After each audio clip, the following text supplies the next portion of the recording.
he's in his prime, he'll kill you. It's the only way I'll know.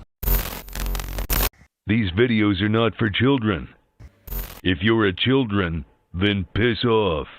Hey there, it's me, your least favorite YouTuber, Infuso. Here to talk to you about one of the most beloved animated adaptations of a Batman comic, The Dark Knight Returns, Part 1. And this is a movie that I've never seen, based on a comic book that I've never read. I've heard for years just how iconic this movie was, and how it's the perfect adaptation of the graphic novel of the same name.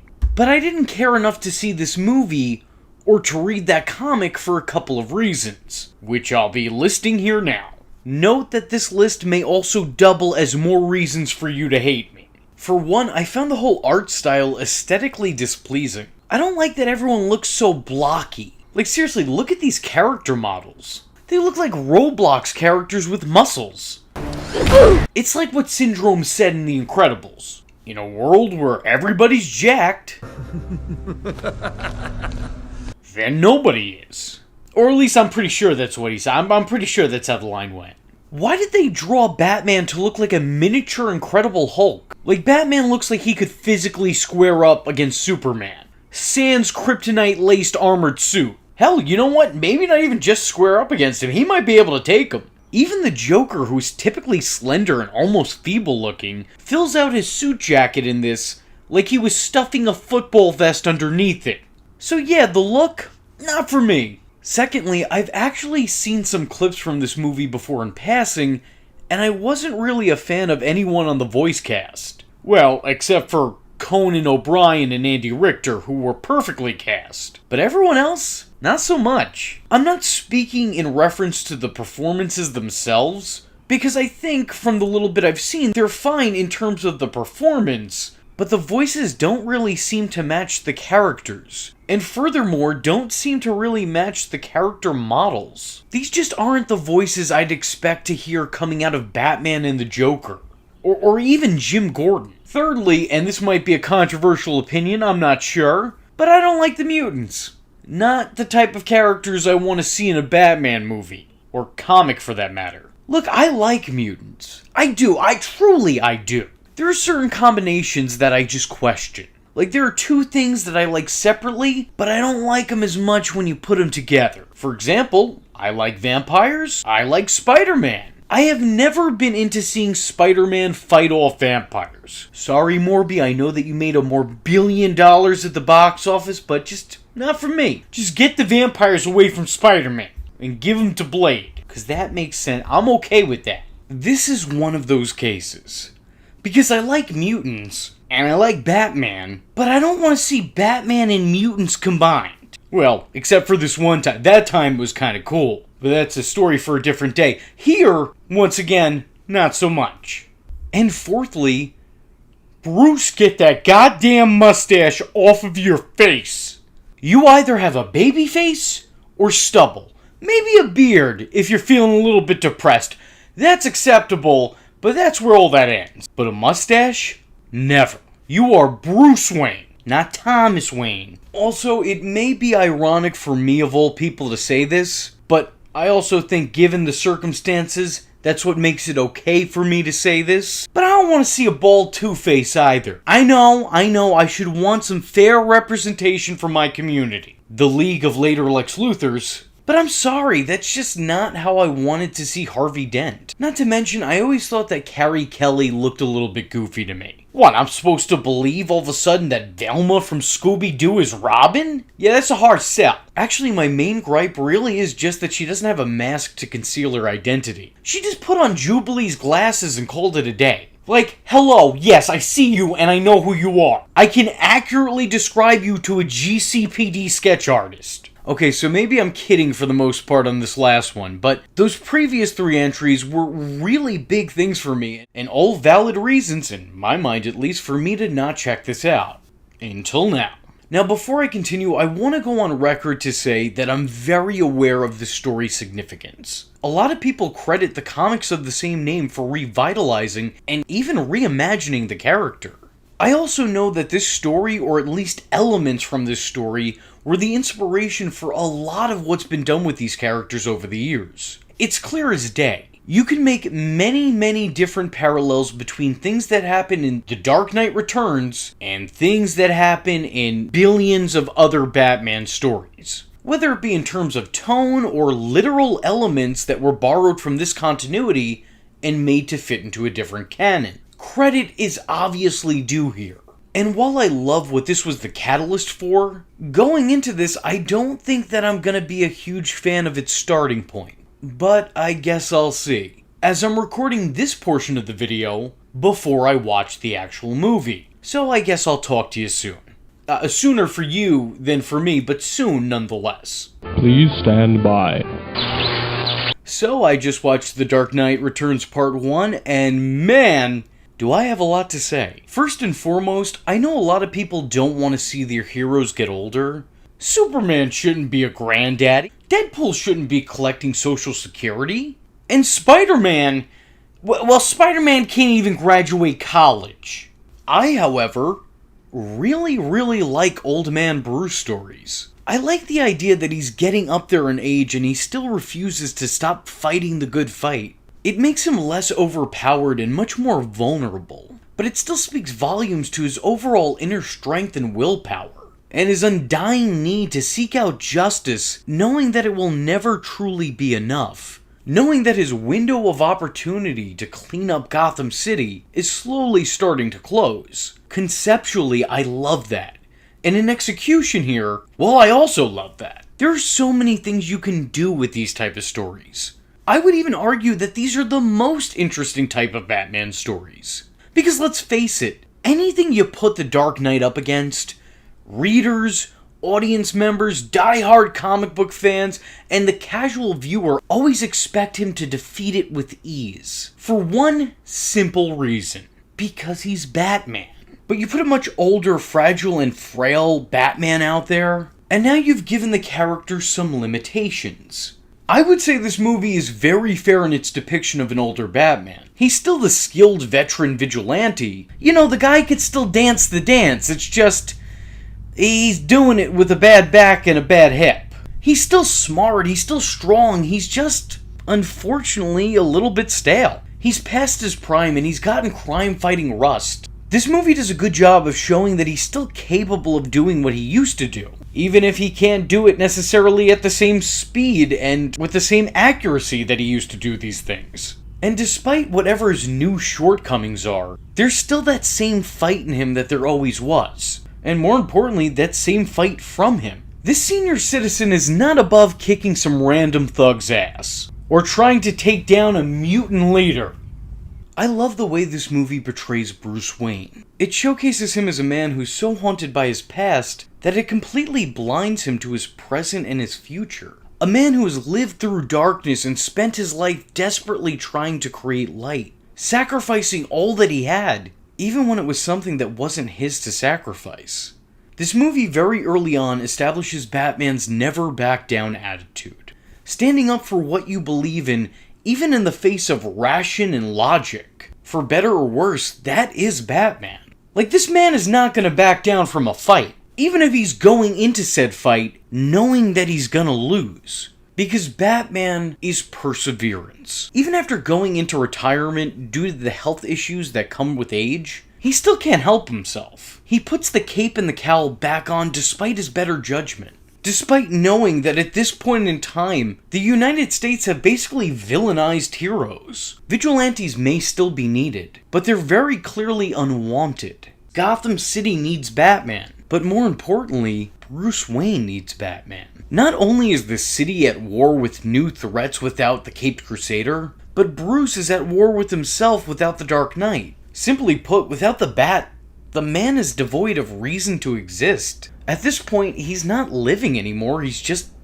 surviving. As I've said before on this channel in several videos, despite what one may think, Bruce Wayne is actually the mask. And Batman, believe it or not, is the guy's true identity. When he puts that mask on, he becomes who he truly is. And anything before he dons the cowl is just a persona. So giving up being a superhero to play an aging billionaire playboy made Bruce a hollow husk of a man. He was no longer the person. He was now just stuck being the performance. A shallow shell of what once was but never will be again. A lost soul wandering the earth. But being Batman again woke him up and gave him purpose. Not unlike the previously comatose Joker, who spent a decade as a patient watching paint dry patiently. When Bruce Wayne decided to return to crime fighting, the Joker decided to return to crime. Because being Batman not only gives Batman purpose, it unfortunately gives the Joker purpose as well. It's a really interesting parallel between these two forever foes. Gotham needs Batman, Bruce Wayne needs Batman, and the Joker needs Batman. Another interesting parallel is made between Batman and Two-Face, in terms of both having a dual identity. An extension of oneself that can contribute, but more often contradicts or conflicts, and at times even corrupts the other personality's plans and motivations. Both Batman and Two-Face succumb to the darker sides of their personalities in this movie. But these two separate identities bring these two men down two separate paths. In this, Harvey is given an incredible plastic surgeon who manages to completely reconstruct his face, evening it out and returning him to the handsome Harvey that Gotham once knew and loved. It would seem like Gotham's White Knight is finally cured, except he isn't, because it isn't Harvey's physical scars that make him Two-Face. It's his psychological scars that make him Two-Face. The ones that others are blind to, the ones that people can't see, but the ones that he sees every day. While others look upon him and see a clean bill of health, he sees and feels only his illness, as it's now consumed him entirely. The tragic tale of Two-Face only continues on, with no real resolve in sight, which really isn't all that different from the Ballad of the Bat. No ending in sight. No light at the end of the tunnel, just the darkness that metaphorical mental tunnel holds. Neither Bruce Wayne nor Harvey Dent are able to escape that darker, dominant side of their personalities. I said it before on this channel, and I'll try not to repeat myself too much, Harvey and Bruce are the same currency. They're just different sides of the coin. Carrie Kelly, while being a little bit underdeveloped as a character, is a harmless, mostly welcome addition to the story. I think she makes sense here because Batman was always trying to set up the next generation of crime fighters, so it makes sense that he would take her under his Batwing when he has significantly less years under the cowl left. Like, someone's gonna have to take the throne. I think it makes sense that he would mentor her, especially when she's taken so much of an initiative. Unlike most of the other canonical Robins, Carrie isn't an orphan, but honestly, she might as well be. Her parents just aren't present. And I mean that both in terms of her life and in terms of the story. We hear them in the background a couple times, but they don't exactly seem like great parental figures or upstanding citizens. We hear them, but they're never talking to or about their daughter. As a matter of fact, she might as well not even exist. And they might as well not even have a place in the story because we never physically see them.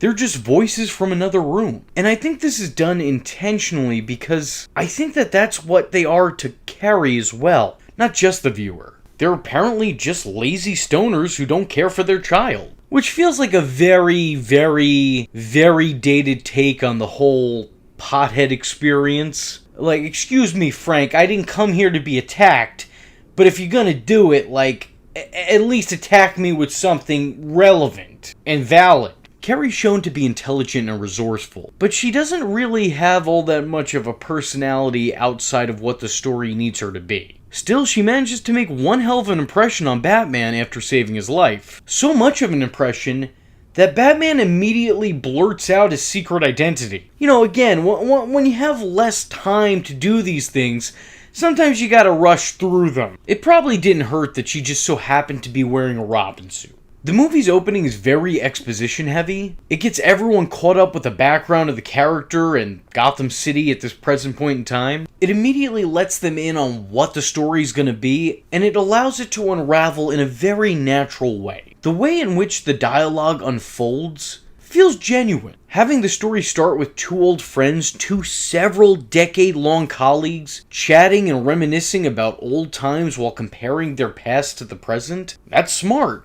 We're learning so much from this one interaction. Learning about the characters, learning the characters' relationships, learning about the world that they're living in, learning about the circumstances that surround this meeting, and learning about their past failures. This back and forth feels real, and it does what it needs to do, doing a whole lot in just a very limited amount of time, all while making this information dump not feel overwhelming or entirely fictitious. It's a small thing to look past, sure, but I think it's definitely something that should be applauded. The dialogues and monologues that follow this are all still on the same par as well. It never once feels like it's lacking, except when the mutants start to speak. The mutant speech patterns, the way they speak, I think I could have went without, but then again, I could have went without the mutants in general. I don't know, they just got this weird Cloud Atlas talk, and quite frankly, I'm just not into it. I like the inclusion of characters from outside the Batman Gotham City jurisdiction. Seeing people from Metropolis weigh in or play into the plot makes everything feel like that much bigger of a deal. There's a lot going on in this, which make the events feel much more grand in scale. Though at times it feels like there's so much going on that it makes certain plot points seem a little bit glossed over or just rushed. The plot is always rapidly advancing for better or worse. We go from important moment to important moment. There's not a whole lot of filler here. Actually, there's none whatsoever. This movie doesn't really take its time. It throws you into things, and then things just continue to happen. There's no slow it down and try to figure things out. You just need to stick through this ride. It's a roller coaster from the get-go. Does it get a little too on the nose politically from time to time? Yeah, it's a bit obvious, and a little bit annoying. Like, yes, Frank, I understand you don't like people on the left, but maybe don't make that a giant part of your Batman movie or comic book. I'm really not a political person, I don't involve myself in them, so I really don't have a dog in this fight, but I just want to keep the proverbial dog fighting away from my Batman story, personally. That's just my own thing. To be fair, some of the time it seems like it's trying to make a valid point or critique or commentary on something, but it very quickly falls into parody and its message almost completely gets lost in translation. So overall, strangely enough, I actually kinda love this movie, in spite of all the things I don't like about it. My opinions from the start of the video haven't really changed. I still don't like this art style, I still don't like the voices. At times I feel like this movie is an assault on my eyes and ears. No disrespect intended to anybody involved. But visually and audibly, I'm not the biggest fan of this movie. And movies are a visual and audible medium. But the content of this movie is so great that I can manage to look past all of these things. This movie is phenomenal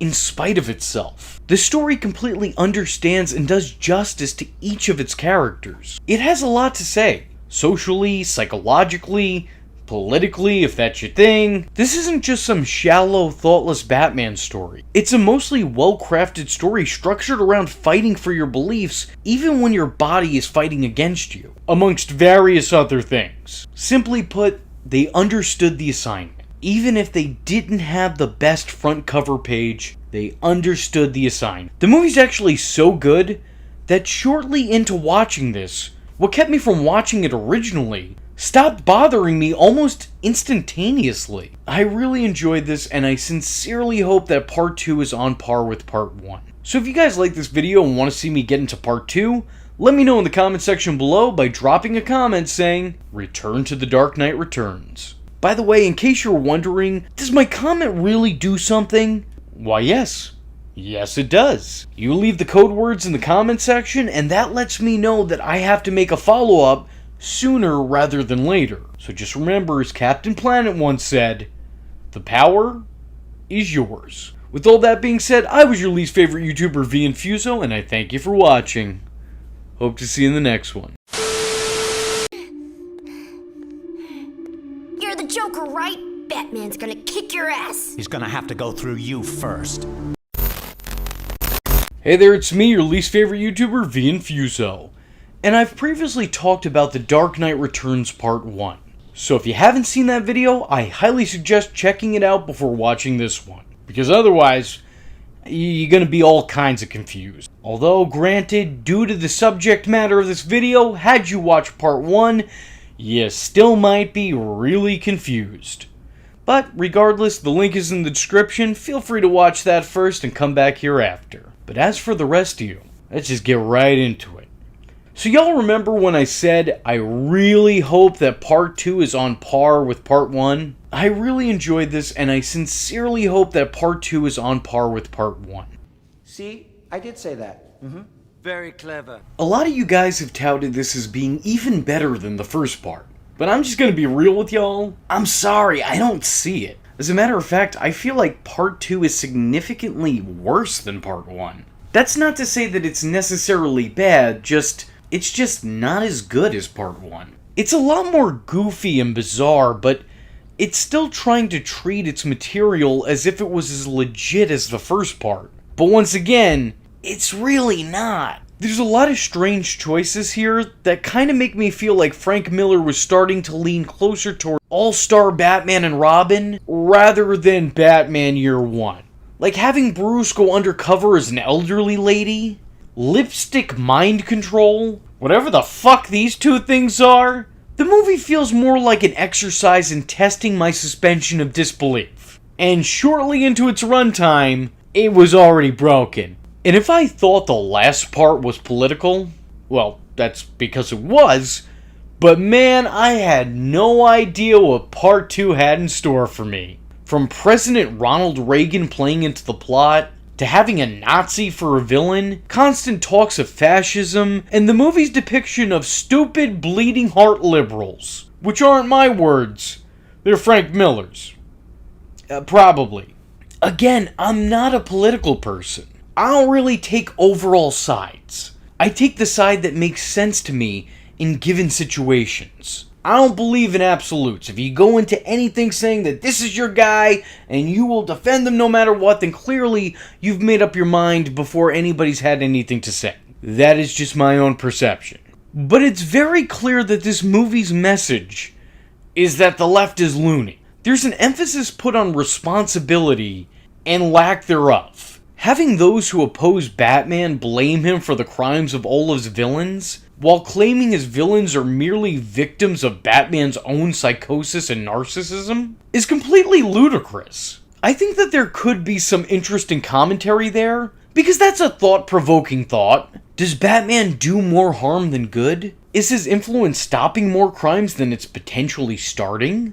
Does the media portraying a masked vigilante as a heroic icon play any part in all of these villains taking to the streets in their own homemade Comic-Con gear? These are some great questions that I think have been much better explored in various other Batman projects. But here it comes off as a little bit too satirical. Like the whole thing just comes off as parody. Sure, a claim could reasonably be made that Batman's prominence maybe on some levels enables all of these kooks. But at the end of the day, these villains are responsible for their own actions. Very few, if any, would argue that. Let alone the way the people in this movie try to argue that. Like, yes, the Joker is merely a victim of Batman and nothing more. The movie says he killed 600 people, but none of that is his own fault. Let's release him back into the wild and see what happens. You know, because Batman is the real bad guy. The message gets even further muddled when later on in the runtime, Batman himself says something that seems to imply he subscribes to that same theory. All the people I've murdered by letting you live. I never kept count. I did. So what was the point that was being made here? Was there even a point? I'm questioning it. Maybe you should have done that too when you were writing this. I mentioned before that Frank Miller clearly didn't like the left, but he's not above shitting on the right either.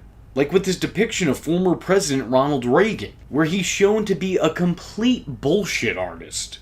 Or how he makes Superman a complete puppet of the law. A seemingly mindless drone that just follows whatever order he's given, rather than being a figure of hope and justice. It seems like Frank was venting his criticisms of both sides of the political spectrum, and he did so by mocking their most diehard extremists. Unfortunately, at times, it feels like it comes at the price of the story that's being told. And on top of that, the extremists are the only depiction of either side that is ever presented in these movies. And if Frank Miller is so diehard anti-extremism, then why does he have Batman team up with and utilize members of the mutant gang who are the very definition of the word extreme? I mean, I understand Batman's getting up there in age. His bones are quickly turning to dust and his muscles are slowly turning into soup. I get that the guy needs help. Hell, he was never above that before when he was at his peak and in his prime. My dude had a whole-ass Batman family that nowadays feels much more like a Batman extended family. So yeah, by no means would he be above this. But like, I would think that he would vet some of these guys out. Not everyone deserves admission into the fight for the right. There are some who just don't belong. I don't know, maybe it's just me. But I feel like Batman wouldn't want just a bunch of husks who do the right thing because it's what they're told to do. He'd want people who do the right thing for the right reasons. These guys aren't following the old man's orders because they want to see some good in the world. They're doing it because they're mindless followers who think Batman is cool.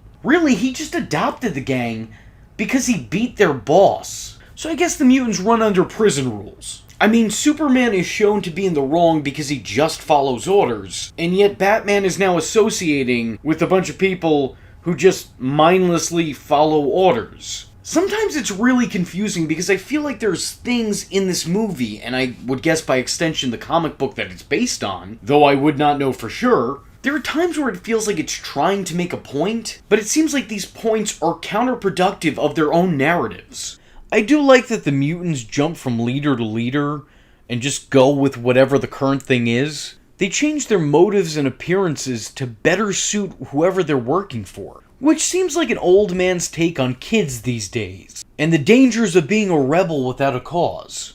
To be frank, no pun intended, I do think that there could be some validity to that. Some.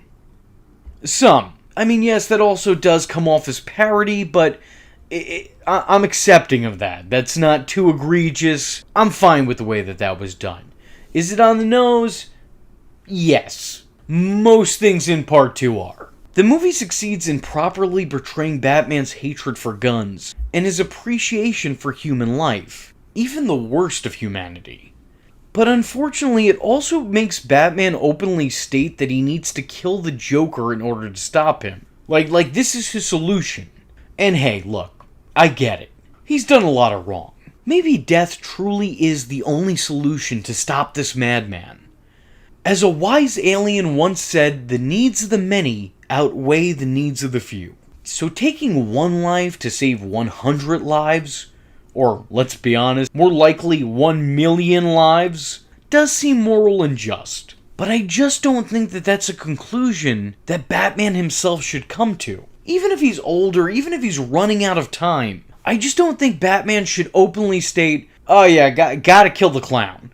Gotta kill the clown. Should have done it years ago. Gotta kill the clown. I don't think my issue is with Batman trying to kill the Joker necessarily. I mean, I personally would prefer that he did not, because that does seem a little bit out of character. But there are ways to do a story like this and have it be reasonable. In The Killing Joke, I never minded that Batman allegedly killed the Joker at the end of it. As a matter of fact, in that telling of the tale, I welcomed it. But that's because it was almost impulsive. There wasn't a plan in place for Batman to end his life. If Batman does kill the Joker, it should be because in that one moment, Joker did something so terrible that he temporarily snapped. He did all he could think to do at that one instant. It definitely shouldn't be something that he thought over. Like, this shouldn't be premeditated. It should be instinctual. Also thought it was a little bit much to see Batman blatantly spit on Joker's corpse. That just didn't seem within reason for Batman. Even after everything that transpired between these two, it just seems so low class and improper for The Dark Knight. I'm not saying that Batman should hold a candlelight vigil. I'm not expecting him to take to YouTube with his own custom-made Joker tribute set to Kenny Rogers through the years. But like, just the disrespect there. It's gross. Come on, Bats. You're better than that. Or at least I thought you were. I know Frank Miller isn't. I will say that there are a lot of interesting things happening in the movie. Batman coming back an ancient relic to an ever-evolving world is a very, very interesting concept. His return to the cowl just so happened to coincide with the changing of the guard. Following James Gordon's retirement, a new commissioner with a new policy takes over the position. Commissioner Yendel doesn't seem to have the same fondness for Batman that Gordon once did. Although eventually she does come around to see his way of thinking. And it's a nice touch just watching history repeat itself. Just now for a new generation. In some ways, this feels like a remake of Batman Year One. The Commissioner opposes vigilantism, and then at the end of it is like, well crap, we kinda need this guy, don't we? Yeah, alright. Okay, we'll give him a pass. Though I don't think they'll be exchanging notes over coffee anytime soon, it is nice to see the new commissioner appreciate Batman the same way the previous one did. This Joker matches up to the character that I know in terms of motivations and having a bunch of funny one-liners. In terms of depicting the Clown Prince of Crime, this movie triumphs in direction. His obsession with Batman is still very much in effect. It even goes so far as to him speaking to him more as if they were past lovers rather than lifelong enemies. It's not an awful interpretation of the dynamic between these two at all. But outside of that, I hate everything about this character. His design, the performance of the actor, the sound of his voice. I'm just straight up not a fan. For me, this performance belongs in the low tier of Joker performances. There is a spot right next to Jared Leto's Joker from Suicide Squad and the Joker from Batman Dark Tomorrow. In case you're wondering, the seat over from that is actually the Joker from Young Justice. I'm sorry, Data. You've been great in a lot of things, this just wasn't one of them. But I look forward to seeing you in The Master Disguise Part 2. Despite him having an ill-fitting voice and a bland at best design, on a lot of levels, I do feel like this movie accurately provided the Joker experience. Remember in Part 1 when I said Carrie Kelly was underdeveloped? Well, that's all the development you're getting for her. Because she never really gets fleshed out. Her backstory never becomes crystal clear. Her reasonings for wanting to be Robin are never made entirely apparent. And character-wise, she's kind of a blank slate. It's sad because I actually want to like this character, but I just don't know enough about her. Considering that Frank Miller was writing, maybe he didn't really know a whole lot about her either. Look, the guy has definitely done some great things with Batman. And also some not so great things with Batman. That's a video for a different day. But let's just say his development and depiction of women in his comics was almost always very lacking. I'm really annoyed by this because I think voice performance-wise, Ariel Winter was my favorite out of anybody on the cast. She just doesn't have a whole lot to do. Instead, the heavy lifting goes to people who don't seem like they're right for the roles that they're in. So the whole thing is just very frustrating. Although, hey, wait a second. I'm just putting something together here. I don't know if it's true or false, but this design, but Carrie Kelly, is she why Dick Grayson has the design that he does in the Lego Batman movie? Because he's the spitting image of her in that. Spitting image is a phrase, Bruce. Unneeded. Unnecessary. I do like the dynamic between Superman and Batman, and their interactions almost saved this movie for me. Almost. To me, this is what Batman v Superman should have been. Because a fight between these two should be about so much more than just two jacked up dudes in pajama going punch for punch. It's a fight of ideologies. It's a fight of two people who live for justice, who want to do the right thing, but have to fight each other to do it. Because their perception of what's right not only differ, but completely conflict. Batman listens to his moral compass, while Superman listens to the authorities. I like that. I like the compare and contrast that can be made between these two. And I love that even when they're fighting, even when Supes has been given very specific orders on what to do with Batman, he still spends his time in that fight trying to get Batman to stand down and to reason with him. I will say, this movie doesn't cast a fantastic light on Superman, but it also doesn't throw him obliviously into the realm of darkness. While he's kicking Bruce Wayne's badass, he still begs and pleads with him to stop fighting, showing compassion and concern even when he's just been struck by a kryptonite arrow. As Batman's laying in the final blows and basically gloating to Clark that he's defeated him, Clark's attention is primarily on Bruce's irregular heartbeat, which I think really highlights the Superman that I know. This line at the end of the movie too. Were you a friend? I think so. I honestly couldn't say. Sounds about right. Chef's kiss. I think it's the perfect portrayal of Clark and Bruce's mutual respect and obviously unspoken friendship. Even those closest to Batman still don't really know where they stand with him. That's not by mistake, that's by design. The guy takes being a man of mystery to a completely different level. Can we just talk about how one-armed Ollie still kicks ass? I mean, he's not cracking jokes, and that hurts. Because Ollie's signature sarcastic wit has always been my personal favorite part of the character, as it's the part that I personally have always identified with. But you know, now that he's old and has no hair on the top of his head, I find myself identifying with other parts of the character instead. Truthfully speaking, while there were a lot of great moments and interesting premises in Part 2, it still failed to live up to the greatness of Part 1 for me.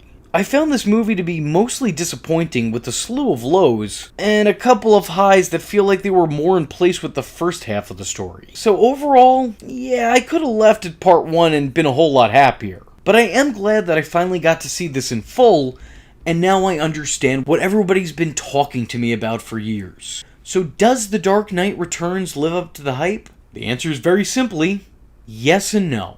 The Dark Knight Returns Part 2, even more so than Part 1, is a mixed bag. There's a lot that I liked, and there's a lot that I didn't. Overall, for the most part, when looking back on these two movies and seeing them as one full one, I think it just about evens out for me. There is just as much good as there is bad, and vice versa. So now that I've watched both parts, I gotta say, it's pretty good. Not great, I don't think that I loved it the way a lot of other people seem to love it. I think that there's a lot of flaws in it that a lot of people don't let on to, and it does impact my enjoyment of the final product. I don't like the art designs, I don't like a lot of the voices, I think that the messages get muddled throughout, but putting all those aside, I do genuinely kinda like this. But that's just my take. Let me know yours in the comment section below, and if you enjoyed this video and want to see more Batman content coming up, let me know in the same comment section by saying, V, you're an all-star Batman content creator. Let's just say that that comment isn't nearly as complimentary as it sounds. With all that being said, I was your least favorite YouTuber, V Infuso, and I thank you for watching. Hope to see you in the next one. I am vengeance. I am the night, and that was V Infuso.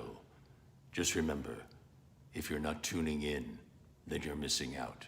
So, if you like the words that came out of his mouth hole, and you too would like to become a V-generate, don't forget to like and subscribe.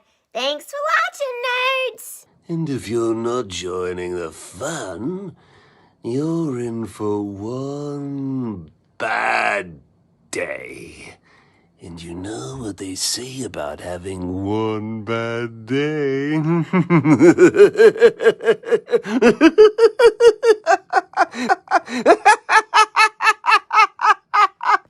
Catch him next time.